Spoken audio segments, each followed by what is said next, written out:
আজকের আমি একদম বাজি লড়ে বলতে পারি যারা প্রথমবারের মতন মোমো বানাচ্ছেন তারাও আজকের একদম পারফেক্ট মোমো বানিয়ে নিতে পারবেন চোখ বন্ধ করে। আর থাকছে না কোনো স্টিম করার ঝামেলা কিংবা কোনো ফ্রাই করার ঝামেলা। এমন পদ্ধতি দেখাবো যেটা বাচ্চা থেকে বুড়ো সকলেই পারবেন। আর তার সাথে থাকছে একদম ভেজ একটা মোমো চাটনির রেসিপি। আর মোমোটা হবে নিচের দিকটা একদম মচমচে, ওপর দিকটা একদম নরম, আর ভেতর দিকটা ক্রিমি অ্যান্ড জুসি। তাহলে চলুন আর কথা না বাড়িয়ে চলে যাচ্ছে আজকের এই পর্ব। নমস্কার বন্ধুরা, পুটুস কিচেনে সবাইকে স্বাগত জানাচ্ছি। আজকের আমি আবার নিয়ে চলে এসেছি একটা ভেজ মোমো রেসিপি, অর্থাৎ আমাদের মোমোলা পর্বের দ্বিতীয় রেসিপি ভেজ মোমো। একদম সহজভাবে বানাবো। তার জন্য প্রথমে মোমোর যে শেলটা বানাবো তার জন্য একটা ডো প্রিপেয়ার করে নিতে হবে। তার জন্য এখানে আমি 2 কাপ মতন ময়দা নিয়েছি, তার মধ্যে স্বাদ মতন লবণ চিনি দিলাম 2 টেবিল চামচ মতন গরম তেল দিয়ে হাতের সাহায্যে বা চামচের সাহায্যে খুব সুন্দর মতন মিশিয়ে নিচ্ছি। মিশিয়ে নিয়ে খুব সুন্দরভাবে তেলটাকে ময়দার সাথে একদম সম্পূর্ণ মিশিয়ে নিতে হবে। আর এই প্রসেসটা ফলো করলে তবেই কিন্তু আমাদের মোমোর যে শেলটা দিয়ে আমরা যে শেপগুলো দেবো সেগুলো একদম পারফেক্ট আর সুন্দর হবে। মোমো একদম গায়ে গায়ে লেগে যাবে না। আপনারা অনেক দিন পর্যন্ত ডিপ ফ্রিজে রেখে ফ্রোজেন করে সংরক্ষণ করতে পারবেন। তারপরে হাতে সহজে এরকম গরম জল দিয়ে খুব সুন্দর করে একটা বেশ মোটামুটি শক্ত একটা ডো গড়ে নেব। এটা বেশি ঠাসারও দরকার নেই বা বেশি মুথে নেওয়ারও দরকার নেই, একদম হালকা পাতলা ভাবে হাতের সাহায্যে মিশিয়ে মিশিয়ে একটা ডো তৈরি করে নেবো। বেশ এরকম শক্তপোক্ত ডো হবে। এবার এটিকে আমি 15 মিনিটের মতন রেস্টে রেখে দেবো। চলুন ততক্ষণ ভেজ মোমোর পুরটা তৈরি করে নিই। প্রথমে একটি কড়াই গ্যাসের মধ্যে বসিয়ে দিচ্ছি, তার মধ্যে দিয়ে দেবো 2 টেবিল চামচ মতন সাদা তেল। আমি এখানে সাদা তেল ব্যবহার করেছি, আপনারা সম্পূর্ণটা বাটারেও করতে পারেন। আমি তার সাথে 1 টেবিল চামচ মতন বাটার দিয়েছি। যতটা সম্ভব অল্প তেলে করা যায় ততটা সম্ভব অল্প তেলেই করার চেষ্টা আমি করেছি। বাটারটাকে খুব সুন্দর করে তেলের সাথে মিশিয়ে নেব। তারপরে এখানে দিয়ে দিলাম 1 টেবিল চামচ মতন গ্রেট করে রাখা কিংবা কুচিয়ে রাখা আদা। আজকে যেহেতু ভেজ মোমো বানাচ্ছি তাই আদার পরিমাণটা একটু বেশিই দিয়েছি। আর ভেজ মানে একদম পিওর ভেজ। আর এখানে নিয়েছি একটা 10 টাকা দামে যে সয়াবিনের প্যাকেট আসে, অর্থাৎ 1 কাপ মতন সয়াবিন গরম জলে ভিজিয়ে রেখে নরম করে কিমা করে রেখে দিয়েছি।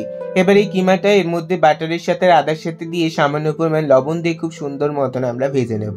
এই প্রসেসটা ফলো করলে কিন্তু আপনাদের সয়াবিন থেকে একদম সয়াবিন যে গন্ধটা ছাড়ে সেটা আর আসবে না। দিচ্ছি 4 ভাগের 1 ভাগ বাঁধাকপি, একদম মিহি করে কুচিয়ে নিয়েছি। এটাকে ওই সয়াবিনের সাথে খুব সুন্দর করে ভেজে নেব। যতক্ষণ না বাঁধাকপিটা বেশ মজে এসে নরম হয়ে অল্প হয়ে যাচ্ছে ততক্ষণ আমরা ভেজে নেব। ভাজতে ভাজতে দেখুন বাঁধাকপি অনেকটাই মজে গেছে। এবার এর মধ্যে প্রয়োজন মতন কিছু মশলা দিয়ে দেবো। যেমন আমার কাছে কাঁচা লঙ্কা আজকের বাড়ন্ত হয়েছিল তার জন্য দিয়েছি।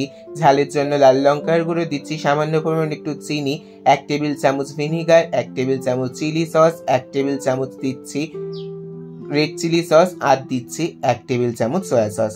আপনাদের কাছে যে কোনো এক প্রকার চিলি সস থাকলে আপনারা ব্যবহার করতে পারেন, কিংবা না থাকলে টমেটো সসও ব্যবহার করতে পারেন। আমার কাছে ছিল আমি তাই দিয়েছি।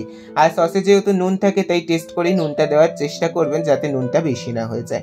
আমি একটু সামান্য পরিমাণ দিয়েছি। তারপরে খুব সুন্দর মতন সসের সাথে মেশানো হয়ে গেলে আমরা যেহেতু কোনো প্রকার চিজ বা চিকেন কিছুই ব্যবহার করছি না, তাই পুরটার টেস্ট বাড়িয়ে নেওয়ার জন্য এখানে দিয়ে দিলাম 2 টেবিল চামচ মতন ময়দা। দিয়ে খুব সুন্দর মতন ময়দাগুলোকে ভেজে নেব। এবার কমেন্ট করে বলুন তো আমি যে পাতাটা দেখাচ্ছি এই পাতাটা কারা কারা চেনেন। চিনে থাকলে অবশ্যই কমেন্ট করতে ভুলবেন না। তারপরে এখানে প্রায় 1/2 কাপ মতন আমি আগে থেকে জাল করে রাখা লিকুইড দুধ এখানে মিশিয়ে দিলাম। দিয়ে খুব সুন্দর করে মিশিয়ে নিচ্ছি। এই টিপসটা বা এই প্রসেসটা ফলো করলে কিন্তু আপনাদের যে পুরটা হবে সেটাও কিন্তু চিজ ছাড়ে এরকম ক্রিমি একটা টেক্সচার চলে আসবে। তারপরে যে পাতাগুলো দেখালাম সেগুলিকে কুচিয়ে নিয়েছিলাম ভালো করে ধুয়ে। এবার দিয়ে দিলাম, দিয়ে খুব সুন্দর করে মিশিয়ে নিলে আমাদের মোমোর পুর কিন্তু একদম তৈরি। এবার এটিকে নামিয়ে ঠান্ডা করতে রেখে দেবো। ততক্ষণ চলুন আপনার সাথে সেই ভেজ মোমো চাটনিটা দেখিয়ে দিচ্ছি। প্রথমে একটি বাটি নিয়ে নিয়েছি, তার মধ্যে দিয়ে দেবো প্রায় 4 টেবিল চামচ মতন টমেটো সস। আপনারা এখানে টমেটো গ্রাইন্ড করেও ব্যবহার করতে পারেন, কিন্তু আমি আজকে ইনস্ট্যান্ট করে দেখাচ্ছি। আর এই সবকটা সসে কিন্তু অনিয়ন গার্লিক ফ্রি। তারপরে এখানে দিয়ে দিলাম 1 টেবিল চামচ মতন চিলি সস। তারপরে চলে যাচ্ছে গ্যাসের কাছে, একটা প্যান বসিয়ে 1 টেবিল চামচ তেল, তার মধ্যে 1 টেবিল চামচ বাটার আমি খুব সুন্দর করে গরম করে নেব। তারপরে এখানে দিয়ে দিচ্ছি 1 টেবিল চামচ মতন গ্রেট করে রাখা আদা কিংবা কুচি করে রাখা আদা। দিয়ে খুব সুন্দর করে আমাদেরকে এটাকে ভেজে নিতে হবে। আর দিচ্ছি 1 টেবিল চামচ মতন সাদা তিল। এটা অপশনাল, কিন্তু দিলে খুব সুন্দর একটা ফ্লেভার বা গন্ধ যোগ হয়। তারপরে ঝালের পরিমাণ মতন দিয়ে দিলাম লাল লঙ্কার গুঁড়ো। দিয়ে এটাকে খুব সুন্দর করে আমাদের এবার ভেজে নিতে হবে। যখন দেবো মিশ্রণটি এরকম ফেনা ফেনা হয়ে গেছে তখন বুঝতে হবে আমাদের ভাজা একদম কমপ্লিট হয়ে গেছে। তারপরে দিয়ে দিলাম ওই সস দুটোর মধ্যে, দিয়ে খুব সুন্দর করে আমাদের মিশিয়ে নিতে হবে। এর মধ্যে আরও দুটো উপকরণ আমাদের অ্যাড করতে হবে। একটা হলো সামান্য পরিমাণে একটু বিট লবণ, আর দিচ্ছি 1/2 টেবিল চামচ মতন ভিনিগার। এখানে চিনি বা লবণ আলাদা করে অ্যাড করা দরকার নেই, এটা কিন্তু সসেই রয়েছে। আর বিট লবণটা দিলাম জাস্ট একটু টেস্টটাকে বাড়িয়ে নেওয়ার জন্য। তাহলে দেখতেই পেলেন কোনো অংশে কিন্তু ননভেজ চাটনির থেকে কম নয়। এবার চলুন আমরা মোমোর যে শেলটা আছে সেটাকে বেলে নিই। মোমোর ডোটা থেকে আমি ছোট ছোট করে লেচি কেটে নিয়েছি, নিয়ে শুকনো ময়দার সাহায্যে খুব সুন্দর করে পাতলা করে আমি বেলে নেব। যতটা সম্ভব পাতলা করে বেলার চেষ্টা করবেন, আর মাঝখানটা একটু মোটা রাখবেন, আর ধারগুলোকে বেশ পাতলা করে বেলার চেষ্টা করবেন। তাহলে কিন্তু দেখবেন আমাদের মোমো একেবারে খুব সুন্দর, আর ওপরের শেলটা একদম একদম পাতলা মতন হবে। দেখুন আমি এরকম পাতলা করে বেলে নিয়েছি। এবার শেপ দেওয়ার পালা। প্রথমে মোমোর একটা শীট নিয়ে নিলাম, তার মধ্যে মাঝখানটাতে যতটা সম্ভব পুর আপনারা ব্যবহার করতে চাইছেন ততটা দিয়ে দিলাম। আমি 1 টেবিল চামচ দিয়েছি। তারপরে একটা কোনা ধরে আমরা যেরকম শাড়ির পাড়ের কুচি করতে থাকি সেরকম প্লিট করতে থাকবো, আর হাতের সাহায্যে একটু চাপতে থাকবো। এরম করে যখন বেশ খানিকটা প্রায় শেষের পথে চলে আসবো, তখন সামান্য একটু জায়গা বাকি রেখে এবার প্লিটগুলোর সাথে সেই প্লেন জায়গাটাকে হাতের সাহায্যে চেপে চেপে এরকম ভাবে সিল করে দেবো। তাহলে দেখুন খুব সহজেই একটা ভাঁজ ভাঁজালা একটা শেপ তৈরি হয়ে গেল। আরও আমি শেপ পরবর্তীকালে আপনাদের সাথে শেয়ার করব, এটা যেহেতু খুবই ইজি তাই আজকে এটাই করে দেখালাম। সমস্ত মোমো গড়া হয়ে গেছে, এবার এইগুলিকে আমাদের স্টিম করার পালা। সরি, স্টিম তো করবো না। দেখুন আমি কি টিপস ফলো করছি। যে প্যানে আমি সসের জন্য মশলাগুলোকে ভেজেছিলাম সেই প্যানটাই নিয়ে নিয়েছি, তার মধ্যে 1 টেবিল চামচ মতন সাদা তেল আমি দিয়ে দিয়েছি। দিয়ে গরম হয়ে আসলে মোমোগুলোকে বেশ সুন্দর করে সাইড দিক থেকে একদম লাইন বাই লাইন গোল করে সাজিয়ে দিচ্ছি। মাঝখানের দিকটাই কিন্তু আমি কোনো কিছু দিচ্ছি না। কেন দিচ্ছি না সেটা আমাদের পরে বলছি। একটু ভাজা হয়ে গেলে দেখুন নিচের দিকটা মচমচে কালার চলে আসলে 1/2 কাপ মতন জল নিয়ে আমি প্যানের মধ্যে দিয়ে দেবো। এই মাঝখানটাতে জলটা দিচ্ছি, আর মোমোগুলো তলার দিকটা বেশ ডুবো ডুবো থাকবে, এরকম ভাবে আমাদের দিতে হবে। 5 মিনিট আমি হাই ফ্লেমে এটাকে ঢেকে রান্না করব।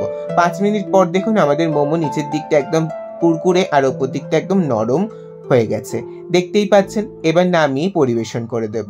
তাহলে আজকের রেসিপিটি যদি ভালো লেগে থাকে তাহলে একটি লাইক করবেন, আর পাশে থাকা বেল আইকনটিকে অন করে অলে করে দেবেন, আর চ্যানেলটিকে সাবস্ক্রাইব করতে ভুলবেন না।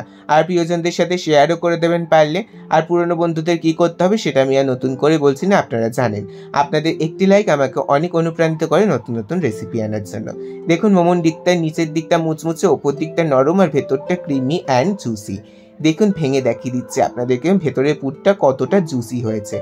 আর কি লাগে বলুন তো এরকম একটা ভেজ মোমো। আজকের আমার ভেজিটেরিয়ান বন্ধুরা কিন্তু কমেন্ট করতে ভুলবেন না আপনাদের কেমন লাগলো রেসিপিটি। সসে দুবান আর এনজয় করুন, আর চ্যানেলটিকে সাবস্ক্রাইব করে রাখবেন। আরও পর্ব আসতে চলেছে।